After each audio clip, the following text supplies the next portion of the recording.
toutes et à tous. D'abord, je suis Nicolas Thévenin, je dirige la revue Réplique, qui est partenaire du Festival de La Roche-sur-Yon depuis 10 ans. L'idée de programmer des clips dans le cadre du festival est venue lors de l'édition où une rétrospective était consacrée à Michel Gondry. Le clip d'hier, eh bien, comme l'appellation de cette programmation le suggère, c'est une programmation rétrospective.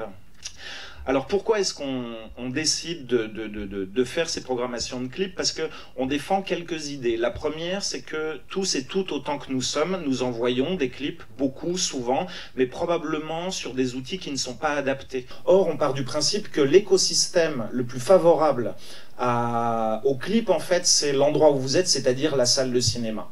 Et là, cette année, m'est venue l'idée de proposer l'intégralité des clips réalisés par le tandem américain Daniels, c'est-à-dire Daniel Kwan et Daniel Scheinhardt. Dans les clips des Daniels, les corps sont incontrôlables.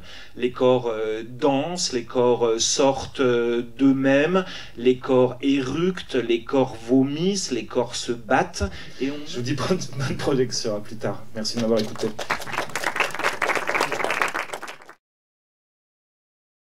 Je viens de voir un programme de clips par un duo de vidéastes qui s'appelle les Daniels. 1 heure de clip. Pour voir des clips, parce que c'est inspirant. Je suis venu à cette séance parce que ça m'intéressait, ça m'intriguait de voir des clips au cinéma. Ça n'a rien à voir en fait, c'est pas comparable. Un écran de cinéma, ça donne tout de suite une autre émotion, une autre écriture à un clip. Je trouve que c'est une très bonne idée de pouvoir regarder des clips en salle. C'est vrai que c'est rare et c'est bien d'en profiter, ouais. Les femmes enceintes et puis le mec qui finit par devenir aussi enceint, c'était très rigolo, ouais. Non, parce qu'en fait j'ai trouvé intéressant de trouver des correspondances entre chaque clip par rapport à leur manière de tourner et de faire.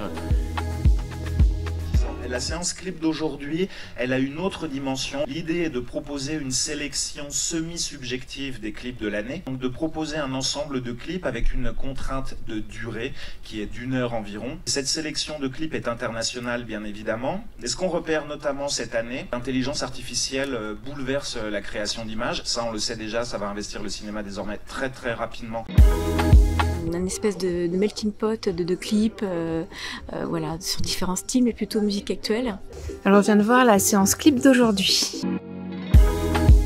Alors je viens mettre cette séance parce que c'est de voir du clip sur grand écran, un format qu'on a l'habitude de regarder plutôt chez soi, et c'est d'avoir un peu cette expérience collective et en grand. J'adore la musique et moi-même je suis musicienne, donc ça avait du sens pour moi et je trouve qu'on prend jamais assez le temps de regarder des clips.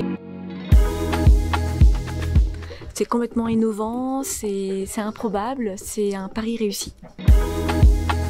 Moi j'ai beaucoup aimé le clip de Fatoumata Diarra parce que c'est toute l'esthétique africain qui se développe de plus en plus et qu'on va voir davantage. Flavien Berger dans les premiers, et j'ai adoré aussi la chanson La reprise de Léo Ferré.